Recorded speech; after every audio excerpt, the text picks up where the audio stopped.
સર્ગ લીલા 31 અધ્યાયમાં સુંદર વર્ણન કરવામાં આવ્યું. 33 અધ્યાયમાં સુંદર વર્ણન કરવામાં આવ્યું. મહાભારતનું યુદ્ધ નિર્ધારિત થયું છે. વિદુરજીને થયું કે ભાઈઓ લડે નહીં તો સારું, લાવ દુર્યોધનને સમજાવું. સમજાવવા ગયા ને દુર્યોધને અપમાન કરીને કાઢ્યા. અને આપણા ઘરમાંથી કોઈ પુણ્યશાળી, કોઈ ભગવદી વ્યક્તિનું અપમાન થાય ને ત્યારે એ ઘર છોડીને નથી જતો, એ ઘરના પુણ્યો પણ ભેગા લઈ જાય છે. એટલા માટે આપણે ત્યાં કહેવાય કે આવેલા મહેમાનનું ન કરી શકો, સાચવી શકો તો બરાબર, અપમાન કરવું નહીં. અને એમાં પણ કોઈ પુણ્યશાળી, કોઈ ભગવદી વ્યક્તિ, કોઈ વૈષ્ણવ આવ્યું હોય એને સન્માન ભેર એનું સ્વાગત કરવું જોઈએ. વિદુરજી નીકળ્યા મહેલ છોડીને, યમુનાજીના કિનારે કુટિયા બાંધીને રહેવા લાગ્યા. અને અહીંયા પ્રભુને થયું કે આ ભાઈઓ લડે તો સારું નથી, લાવો હું પોતે દૂત બનીને જાઉં અને દુર્યોધનને સમજાવું. જો ભગવાન કૃષ્ણે તો છેક સુધી પ્રયાસો કર્યા છે કે મહાભારતનું યુદ્ધ ટળી જાય, ન થાય. દૂત બનીને ભગવાન દુર્યોધનને સમજાવવા માટે આવે છે. હસ્તિનાપુર નગરવાસીઓને સમાચાર મળ્યા કે પ્રભુ પધારી રહ્યા છે. દ્વારિકાધીશ નગરની બહાર બધા જ ફૂલો લઈને ઊભા છે. પ્રભુનો રથ આવે છે, ચારે બાજુ જયઘોષ થાય છે, પુષ્પની વર્ષાઓ થાય છે. પ્રભુ બધાના અભિવાદનો ઝીલતા, બધા સામે સ્મિત કરતા કરતા, અભિવાદન સ્વીકારતા સ્વીકારતા એમનો રથ આગળ વધી રહ્યો છે. વિદુરજી અને વિદુરાણીને સમાચાર મળ્યા કે પ્રભુ પધારે છે.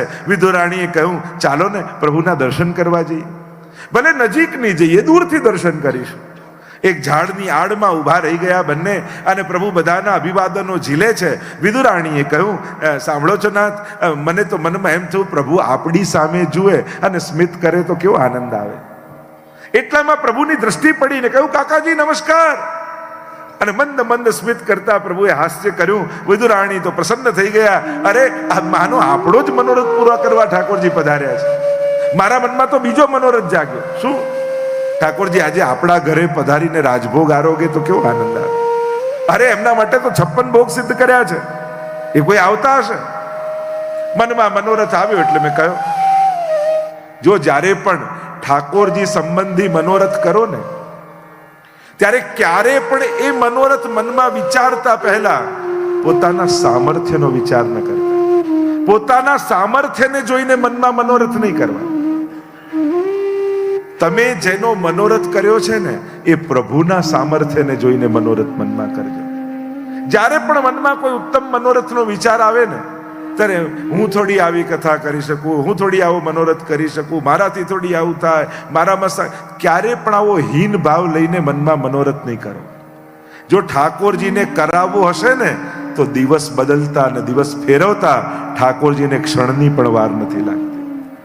પણ મનમાં જ્યારે પણ મનોરથ કરો ત્યારે ઉત્તમ ભાવ રાખીને કરો. ઠાકોરજી કરશે તો મારે આવો મનોરથ કરવો છે. અને સાચા દિલથી મનોરથ કરશો ને તો સામર્થ્ય ઠાકોરજી ચોક્કસ તમને આપશે અને તમારા થકી એ મનોરથ પૂરો કરાવશે. એટલે જ્યારે પણ મનોરથ કરો પ્રભુ સર્વ સમર્થો હિ તતો નિશ્ચિત તતામ વ્રજેત. ઠાકોરજી સર્વ સમર્થ છે, એમના ચરણોમાં નિષ્ઠા રાખી અને પછી મનોરથ મનમાં વિચાર. અરે એવા મનોરથ કરો કે એને પૂરા કરવાની ઉતાવળ ઠાકોરજીને આવી જાય કે ક્યારે આનો મનોરથ પૂરો થાય ને મને આનંદ થાય. જ્યારે સ્વાર્થ માટેની ઈચ્છા હોય છે, મનોરથ હોય છે તો પ્રભુને ઉદાસીનતા આવે છે. પણ પ્રભુના સુખનો વિચાર કરીને મનોરથ કરો ને તો એને ઉતાવળ પૂરા કરવાની ઉતાવળ ઠાકોરજીને આવી જાય છે. અને એટલા માટે જ્યારે પણ મનમાં મનોરથ કરીએ ક્યારે પણ પોતાના લૌકિક સામર્થ્યને જોઈ આ વિચારી મનોરથ નહીં કરવા. અહીંયા સુલભાજીને થયું મારા ઘરે પ્રભુ પધારે. કહ્યું કે આ તો દુર્યોધનના મહેમાન છે. અને પ્રભુનો રથ તો દુર્યોધન પાસે ગયો. દુર્યોધનને સમજાવી રહ્યા છે પ્રભુ, દુર્યોધન માની જા, હજી યુદ્ધ ટળી જશે. છેલ્લો રસ્તો લઈને આવ્યો છું. તને ન ગમતા હોય, જે ગામમાં કઈ ઉગતું ના હોય, સાવ બંજર હોય એવા 5 ગામો પાંડવોને આપી દે. મારી જવાબદારી છે, હું પાંડવોને સમજાવી દઈશ, યુદ્ધ ટળી જશે. પણ જેની મતિ ભ્રષ્ટ થઈ હોય ને એ પ્રભુ અને ગુરુનું પણ માનતા નથી. જાકો પ્રભુ દારુણ દુઃખ દે, તાકી મતી પહેલે હર લે. પ્રભુ જેને દુઃખ આપવાના હોય ને એની બુદ્ધિ પહેલા લઈ લે. દુર્યોધને કહ્યું કે સોયની નોક ઉપર જેટલી જગ્યા હોય એટલી જગ્યા પણ યુદ્ધ વગર નહીં આપો. તો પ્રભુએ કહ્યું કે હવે થઈ જવા દે યુદ્ધ, જેવી વિધિની ઈચ્છા. અને પ્રભુ ત્યાંથી જવા લાગે. દુર્યોધને કહ્યું પણ આપણા માટે ભોજન તૈયાર કર્યા છે, 56 ભોગ સિદ્ધ કર્યા છે, અહીંયા આપને કોણ ભોજન કરાવશે? પ્રભુ કહે કે બે અવસ્થામાં ભોજન થાય, કાં તું મારો પ્રિય હોય અને કાં મારે ભોજનની કમી હોય. તું મારો પ્રિય નથી, આત્મીય નથી, અને મારે ભોજનની કોઈ કમી નથી, તો આપને કરાવશે કોણ? ઠાકોરજી કે મારો રાજભોગ તો ક્યારનો તૈયાર છે. રથ પર સવાર થયા, સારથીને કહ્યું કે રથ લઈ લો વિદુરજીને ત્યાં. અને ગડગડ ગડગડ ગડગડ તો રથ તો આગળ ચાલ્યો.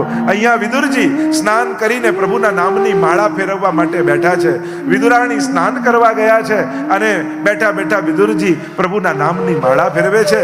શ્રી કૃષ્ણ શરણમ મમ, શ્રી કૃષ્ણ શરણમ મમ, શ્રી કૃષ્ણ શરણમ મમ. હવે એક ક્ષણ માટે વિચાર કરો, તમે ડ્રોઈંગ રૂમમાં બેઠા બેઠા માળા ફેરવતા હો અને દરવાજો ખટખટે અને તમે દરવાજો ખોલો અને સામે ઠાકોરજી ઉભા હોય તો કેવો આનંદ આવે. અહીંયા જ્યાં દ્વાર ખટખટ્યો, વિદુરજીએ દ્વાર ખોલ્યો. આજ ગોપાલ પાહુને આય, નિરખી નયન અઘાયરી, કે નિરખું કે ટહલ કરું એકો બનત ન ઉપાયરી. આંખો પ્રભુના મુક્તિ હટતી નથી. બુદ્ધિ કહે છે કે વ્યવસ્થા કર, આસન બિછાવ, ભોગ લગાવો, પ્રભુને પધરાવો. બુદ્ધિ અનેક પ્રકારની વ્યવસ્થાઓનો વિચાર કરે, પણ નેત્રો પ્રભુના સ્વરૂપામૃતનું પાન કરી રહ્યા છે. કેવા સુંદર પ્રભુ! વાંકડિયા કેશ, સુંદર મુખ, કમળની પાંખુડી જેવા નેત્ર, સુંદર નાસિકા, પ્રભુના મુખની શોભા અને આભા અપલક નેત્રોથી, અનિમેષ નેત્રોથી, માનો નેત્રોથી પાન કરી રહ્યા છે વિદુરજી. કઈ સૂચતું નથી. ટગર ટગર પ્રભુના મુખારવિંદ સામે જોઈ રહ્યા છે. પ્રભુ આપ કેવા સુંદર! વિદુરાણીને અવાજ લગાવ્યો, પ્રભુ પધારે હૈ. ભાગતી હુઈ આઈ વિદુરાણી. પ્રભુ પધારો પધારો બંને પધરાવીને લાવ્યા. દોડીને આસન બિછાવ્યું, પ્રભુને ઉપર આસન પર પધરાવ્યા.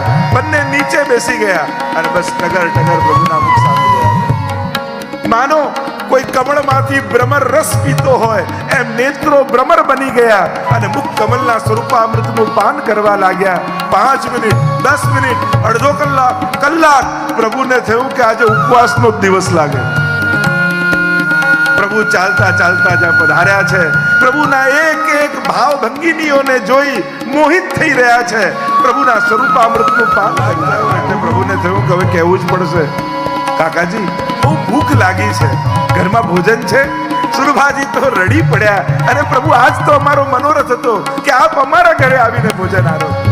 પ્રસિદ્ધ કથા છે, દોડતા ગયા, બીજું તો કાંઈ હતું નહીં, કેળા હતા, કેળા લઈને આવ્યા, પણ નેત્રો પ્રભુના મુખારવિંદથી હટતા જ નથી. કેળા આમ છોલે, કેળું ફેંકે છાલ ઠાકોરજીના.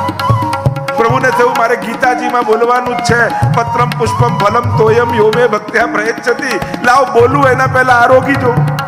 અને પ્રભુ છાલ આરોગવા લાગ્યા. 1 વાર, 2 વાર, 3 વાર. હવે વિદુરજીની દ્રષ્ટિ પડી, અરે પાગલ હો ગયો, इस तरह प्रभु का आरोग्य जाता. लाव મને આપો. પોતે છોલ્યું કેળું, છાલ ફેંક્યું, કેળું ઠાકોરજીને આપ્યું. ઠાકોરજી આરોગ્યા અને એટલું બોલ્યા, કાકાજી જે છાલમાં મીઠાશ હતી એ કેળામાં નથી. પ્રભુ આપ તો કૃપાળુ છો, અમારા ભક્તોના ધરેલા પત્ર પુષ્પ ફલ તો આપ તો બધું જે પ્રેમથી ધરાય પ્રેમથી આરોગો છો. આપ તો ભાવ અંગીકાર કરો છો. વસ્તુઓ તો કિંમતી ને સસ્તી અમારી બુદ્ધિના ખેલ છે. આપના માટે ભક્તનું ધરેલું બધું અણમોલ હોય છે. આપ તો ભક્તના ભાવને સન્માન આપો છો. આપને ક્યાં કમી છે? વિચાર કરો, આપણા ઘરે ઠાકોરજી કેમ આવ્યા? એને વૈકુંઠમાં શું કમી હતી? વૈકુંઠ જેવું મંદિર આપી શકવાના છે, વૈકુંઠ જેવો ભોગ આપી શકવાના છે, વૈકુંઠ જેવા શણગાર આપી શકવાના છે, વૈકુંઠ જેવો સિંહાસન આપી શકવાના છે. બધું અધિક હતું, પણ ત્યાં આપણે નહોતા. અને ઠાકોરજીને આપણા હાથની સેવા લેવી હતી એટલે પોતાનું વૈકુંઠ છોડી આપણા 2x2 ના ખાનામાં રહેવા તૈયાર થઈ ગયા. આ તો મહાપ્રભુની કૃપા છે કે પ્રભુ પોતાનું બધું સુખ છોડી ભક્તની સાથે આનંદ કરવા માટે એના ઘરે આવી જાય છે. આ જ પુષ્ટિ ભક્તિની વિશેષતા છે. પ્રભુએ કૃપા કરી છે. પાછા પધાર્યા પ્રભુ અને નિર્ધાર થયો કે હવે યુદ્ધ થશે. વિદુરજીને એમ થયું કે મારે લડતા ભાઈઓને જોવા નથી, ભગવદીઓને ક્લેશ ગમતો નથી, ભગવાનને ક્લેશ ગમતો નથી. આપણા વાર્તા સાહિત્યમાં પણ પ્રસંગ આવે ને, કૃષ્ણદાસ મેઘને એકવાર મહાપ્રભુજીને પૂછ્યું કે ઠાકોરજીને શું ગમે અને શું ન ગમે. ત્યારે મહાપ્રભુજીએ કહ્યું કે અમારા ઠાકોરજીને માખણ બહુ પ્રિય છે અને અમારા ઠાકોરજીને વૈષ્ણવ બહુ પ્રિય છે. તો શું નથી ગમતું? તો કે ઠાકોરજીને ધુમાડો નથી ગમતો અને અમારા ઠાકોરજીને ક્લેશ નથી ગમતો. એટલે જે ઘરમાં પ્રભુ બિરાજતા હોય ત્યાં ક્યારેય ક્લેશ ન થવો જોઈએ. પ્રભુને ક્લેશ નથી ગમતો અને પ્રભુના નામે તો ક્યારેય ન થવું જોઈએ. અહીંયા વિદુરજીને થયું કે મારે લડતા જોવા નથી. નક્કી કર્યું અને યાત્રા કરવા માટે નીકળી ગયા. બધા જ નિયમોને પાળતા પાળતા વિદુરજી અને વિદુરાણી યાત્રા કરી રહ્યા છે. દાન, વ્રત, જપ, જે નિયમો હોય, આપણે ત્યાં દરેક તીર્થમાં જુદા દાન છે, વ્રત, જપ, જે પ્રકાર હોય એ બધા જ નિયમોને પાળતા પાળતા વિદુરજી યાત્રા કરી રહ્યા છે. અને એટલા માટે જ્યારે પણ યાત્રાના સ્થળોમાં જાઓ ત્યારે યાત્રિક બનીને જજો, કેવલ વિઝિટર બનીને ન જતા. જો ફરવા માટેની ઘણી બધી જગ્યાઓ છે, પણ એ ફરવાની બુદ્ધિથી તીર્થમાં જશો ને તો ક્યાંક તીર્થનો માહોલ પણ આપણે બગાડીને આવીએ છીએ. તીર્થો પાપના ક્ષય માટે છે, પુણ્યની પ્રાપ્તિ માટે છે, ભગવાનની ભક્તિ માટે છે, ભગવત દર્શન માટે છે. એ ફરવાની જગ્યાઓ નથી. કારણ કે જ્યારે કેવલ ફરવાની બુદ્ધિથી આપણે તીર્થોમાં જઈએ છીએ ને ત્યારે ત્યાંનો માહોલ ક્યાંક ફરવાની બુદ્ધિવાળા લોકો થોડો બગાડીને આવતા હોય. એટલે થોડોક વિવેક રાખવાની જરૂર છે. એ સ્થાન કોનું છે, શેના માટે હું આવ્યો છું, એની વિવેક રાખીને જવું. અને જ્યારે જ્યારે તીર્થોમાં જઈએ, કારણ કે જેટલું તીર્થોને માનનારા તીર્થો બગાડીને આવે છે એટલા નહીં માનનારા નથી બગાડતા. યમુનાજીનું પૂજન કરવા જઈએ ને, કંકુ, અક્ષત બધું પધરાઈને જે કાગળ કે પ્લાસ્ટિકની થેલી હોય એ પણ યમુનાજીમાં. એટલા માટે વિવેક રાખો. કમથી કમ નક્કી કરવું કે જ્યારે પણ તીર્થમાં જઈશ ત્યારે કોઈ પ્લાસ્ટિકનો ઉપયોગ નહીં કરો. નાના નાના નિયમો, જો એમ તો ડે ટુ ડે ની લાઈફમાં કદાચ તમે એનાથી મુક્ત ન થઈ શકો, પણ એક નિયમ તો એવો કરાય ને કે જ્યારે પણ તીર્થમાં જઈશ ત્યારે આવા પ્લાસ્ટિક જે હાનિકારક છે એનો ઉપયોગ નહીં કરો. જે એવી વસ્તુ તમે યમુનાજી આદિમાં નાખો છો યા વ્રજમાં નાખો છો ત્યારે ત્યાંના જીવ જંતુઓને કેવી નાશ થાય છે, એની હાનિ થાય છે. એટલે થોડોક વિવેક આપણે જ રાખવાનો છે. જતીપુરાએ જાઓ, દૂધ ચડાવો, બહુ સારી વાત છે, પણ જો 5 વાર વ્રજમાં જતા હો તો નક્કી કરો કે એક જ વાર દૂધ ચડાવીશ. વર્ષે 1 વાર નક્કી. બાકી વંદન કરો, પાઠ કરો. કારણ કે ઘણી વાર સમાજનું જ્યારે સામર્થ્ય વધી જાય ને ત્યારે સમાજમાં વિવેકની બહુ જરૂર પડે. આજે આપણા બધાનું સામર્થ્ય છે, 100 લીટર ચડાવી શકીએ, પણ એ પછી દૂધ હોય છે કે નહીં એ પણ પ્રશ્નાર્થ થઈ જાય છે ઘણી વાર. કારણ કે એ દૂધે ઘણી વાર નથી હોતું. તમે અચાનક કલાક પહેલા કહો કે 100 લીટર દૂધ જઈને લાઈને આપી દે, કલાકમાં કોઈ દિવસ 100 લીટર ભેગું થાય? અને એટલા માટે વિચારવું જોઈએ. ઘણીવાર આપણી શ્રદ્ધા ક્યાંક એ તીર્થોને હાનિકારક તો નથી થતું ને, એનો વિવેક જરૂર રાખો. એટલે હવે વિવેકની નિતાંત આવશ્યકતા છે કે આપણે જ્યારે આવા તીર્થોમાં જઈએ છીએ ત્યારે તીર્થો પવિત્ર બને, સ્વચ્છ બને, એનું મહાત્મ્ય જળવાય. કારણ કે સ્વચ્છતાની સાથે પવિત્રતા પણ આવશ્યકતા છે. એની પવિત્રતાનો નાશ ન થાય એ રીતે તીર્થોમાં વાસ કરવો જોઈએ. જો તીર્થો એ ભગવાનના ઘર છે, તમારા ઘરમાં કોઈ આવે ને આખું ઘર બગાડી જાય તો બીજી વાર તમને શું થાય? આ ફરી ના આવે તો સારું. એમ ઠાકોરજીને ક્યાંક આપણા માટે ન થઈ જાય કે આ પાછો ના આવે તો સારું. ઘણી વાર લોકો કે આ વ્રજમાં જવાતું જ નથી, 5 વાર ટિકિટ કરાવીને કેન્સલ કરાવવી પડી. ક્યાંક ઠાકોરજી તો નથી કરાવતા કેન્સલ. અને એટલા માટે થોડો વિવેક રાખો. જ્યારે પણ તીર્થોમાં જઈએ તીર્થ બુદ્ધિથી જવું. આ ભગવાનનું ધામ છે એ રીતે જવું. તીર્થમાં વાસ કરીએ ત્યારે તીર્થમાં વાસ કઈ રીતે કરાય, ત્યાં ખાન પાન, આચાર વિચાર, વ્યવહાર, આ બધાનો વિવેક રાખો. સ્વચ્છતા પર તો ભાર આપીએ, પણ પવિત્રતા એનો પણ વિવેક રાખો. જેમ સ્વચ્છતા અને પવિત્રતામાં ફરક એટલો, જેમ સફરજન તમે ખાવા જતા હો તમારા હાથમાંથી છટકે નાળામાં પડી જાય, અને નાળામાં પાછું તમે સફરજન લો, એને ચોખ્ખું કરાવી દો, સેનેટાઈઝ કરી, જે રીતે ચોખ્ખું થતું હોય બધું જ કરાવો, ડિસેક્શન કરાવીને લેબોરેટરીમાં ચેક કરાવી દો, પણ નાળામાં પડેલું સફરજન ખાવાની હિંમત થશે? ખાઈ શકશો? કેમ? ચોખ્ખું છે, એમાં કોઈ બેક્ટેરિયા નથી, કોઈ વાયરસ નથી, કાંઈ જીવાણુ નથી, બધું ચોખ્ખું કરી દીધું, પણ મનની પવિત્રતા જતી રહી, મનને એના માટે ગ્લાનિ થઈ ગઈ, અને મનની ગ્લાનિ થઈ એટલે ખાવાની હિંમત નહીં થાય.